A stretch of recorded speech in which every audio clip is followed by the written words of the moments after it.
Hello guys, this is Mr. Cool Auto Face, and today on Toyota Highlander, error code P0355, which signifies a bad ignition coil on cylinder E.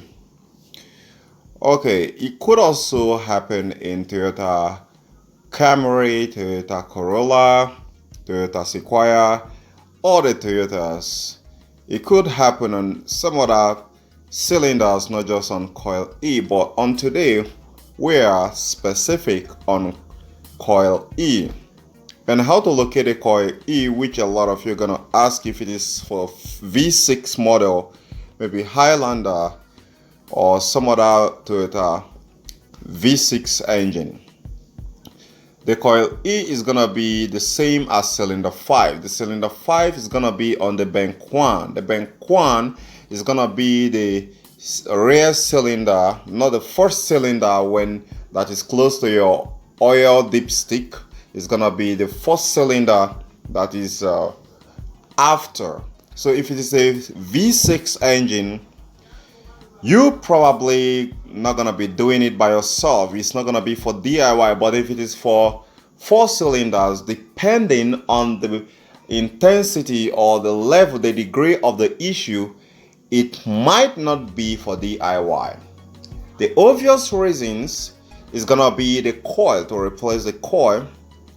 But the non-obvious reason is when you replace the coil and the problem still persists. Now, in diagnosing this can be very simple if it is for 4 cylinders, but if it is for 6 or 8 cylinder or above, then it might not be very simple as it sounds. Your computer might have picked it correctly, and which, let's not make things complicated. The first thing first, you try to swap from maybe a cylinder 1 to another cylinder, and the problem still persists and it didn't change to the next cylinder, then it means you're not out of the wood yet. Most of the obvious reasons, most of the obvious symptoms you're going to be seeing is going to be having too much fuel consumption, is going to be surging really hard, and it's going to have a drivability issue. If suppose that's a 4 cylinder, if it is for 5 cylinder, you're pretty much not going to notice if it is Ford or maybe European cars that you're driving. But if it is for Toyota cars or Asian cars, you're going to be noticing it pretty much. So, and the reason here, like you're seeing, is going to be showing a black soot on the tailpipe because there is a power loss on the engine side, which the computer is trying to compensate for that power loss, thereby dumping a lot of gasoline into the combustion chamber, making it to have this black soot that you're seeing right here. Now, in addressing this issue, should you have replaced the ignition coil or maybe swapped it with another and the problem isn't fixed, let me relate something to you. In this case here, the history of this car, of the Toyota Highlander, which is not the one I'm showing on the screen here, is that the customer actually say that it have a problem with the cylinder head blown, and when the mechanic got it replaced, that is when this issue kicked right in.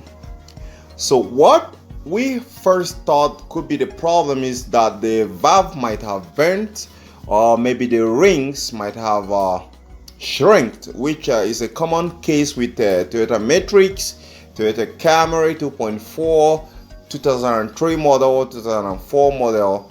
Those are synonymous. I mean, those are much the same thing with those kind of models. You know, when serious overheating happens, that the car shut itself down due to low compression in the cylinder head, then the ring could have shrunk, or the top cylinder head might have, bent, that it's no more flat enough to maintain the same level of flatness in order to be able to keep the compression in each of the cylinders.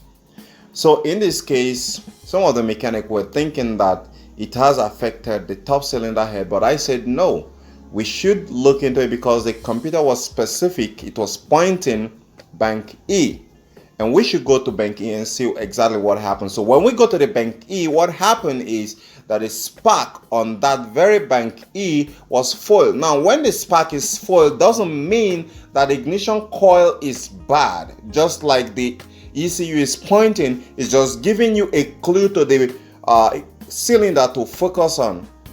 So it could mean that the injectors is not firing. It could also mean that the ignition coil that is on cylinder E or cylinder 5, which can be like some other car makes, is not getting power. It could also mean that the ignition coil on the cylinder 5 or cylinder E is getting power but not getting signal for activation, either from the timing system or from the ECU.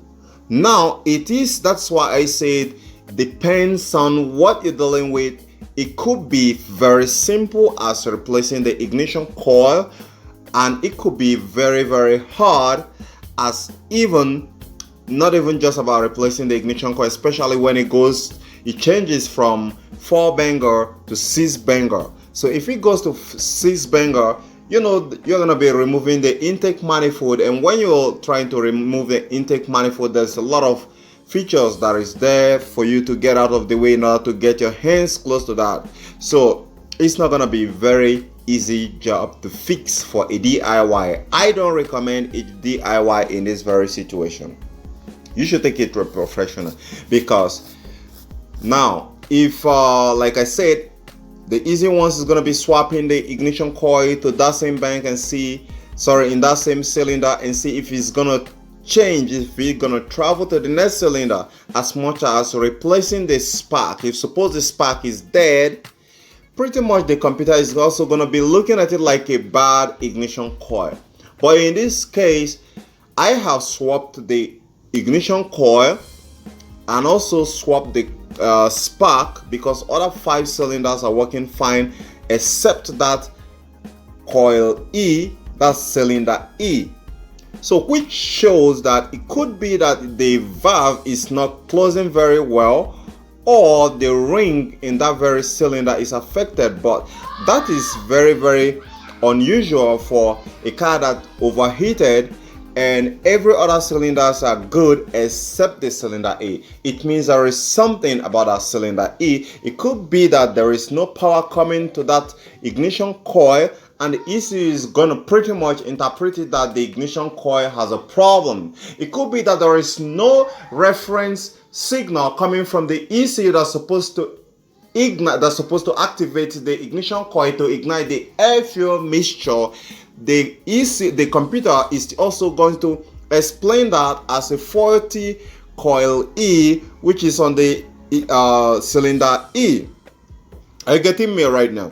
So it is now where, that's why I said it's not gonna be very simple. You are gonna eliminate other problems, boil it down to a certain degree where you're going to pinpoint exactly what the problem is. Now you are going to test the power that's going to that ignition coil. If you hold the ignition coil to yourself, for these Toyota models, they have 5 wires going to each of the ignition coil.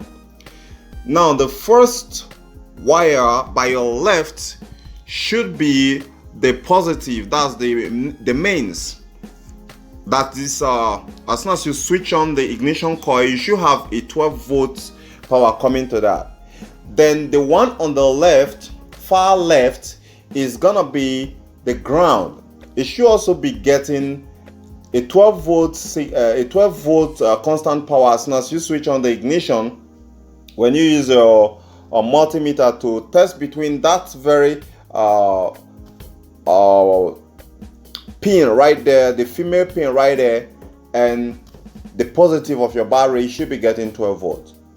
Now the remaining 2 terminals on the middle, the one close to the left, should be 5 volts reference from the ECU. If there is anything, either it's going to be giving you -5 or 5 volts if you're measuring from the bar rate terminal to that very female socket right there on the second left. So if suppose you're getting anything unusual, not 5 volts, then that indicates a problem with either that the power that is coming to that the reference signal that's coming from the ECU is shorted to the ground, or it could be also that the ECU is not sending a signal to that very ignition coil, which makes it not to ignite the air fuel mixture that is present in the combustion chamber. Are you getting my point? Now, the last one also, there is supposed to be the IGT, which is the ignition timing reference signal, which is also coming from the ignition system. Sorry, from the timing ignition system. It's still also part of the ignition system. So if the volt you're going to be getting right there, the power you're going to be getting right there is going to be very much insignificant, maybe like 0.006 or so. But what I'm trying to direct your mind to actually focus on doing right now is to measure the volts, measure the 12 volts that's going to be coming from the far left to the battery terminal, to the negative battery terminal. If you have 12 volts right there, then it's not a power issue. Then you should also measure the far right to the positive terminal of your battery with the ignition on. And if you should get a constant 12 volts power supply there, then it means it's not a power problem. Then the next thing you want to do again while you're doing these diagnostics is you need to go back to the engine. If suppose you have not littered everything off, wipe the code. If after swapping, then start the engine. When you crank the engine and the engine starts, you shut it off and rescan it. If the code still persists, it means the problem is still right there. Now the fix is not going to be a very easy one, because if suppose after this whole thing there is a constant 12 volts supply on the far left and there is a constant ground which is going to give you 12 volts, if you take a reading from there using your voltmeter on a range, when you test between the ground with the far right and the positive terminal of your battery, and it's giving you 12 volts, constant 12 volts when you put on your ignition on, then there is every tendency that there is a power missing from the ECU. So it could be that the circuitry in the ECU that's supposed to activate the ignition coil to be able to ignite the air fuel mixture is bad. It's possible. I have seen this problem in Toyota model before, and if that should be the case, you're gonna be needing a used ECU that is still functional to get this problem fixed, which I don't think you're gonna be doing it yourself. You're supposed to be a DIY. So that is where the level of the professionalism have to kick in, because you're gonna be needing to reprogram a used ECU into the car in order to get that problem solved. But if suppose you test it and it's 5, you should put on ignition coil right there and let someone crank it for you while you're sticking a spark inside there and get it close to the engine block. It should produce a spark. If it produces a spark, then that is not your problem. But I don't think it's going to produce a spark, because if it should be able to produce a spark, then that information right there that is stored in the brain box as a current is not going to be there, because for it to store that information as a current, not even a pending, means that that problem has occurred more than 3 times. That test have occurred more than 3 times before the monitor set that P0355 code and store it on the ECU. Okay guys, this is where I'm gonna be wrapping it up right now. Give me a thumbs up, share with your friends. This is Mr. Cool Auto Fix. I'll catch you guys later. Bye for now. Peace out.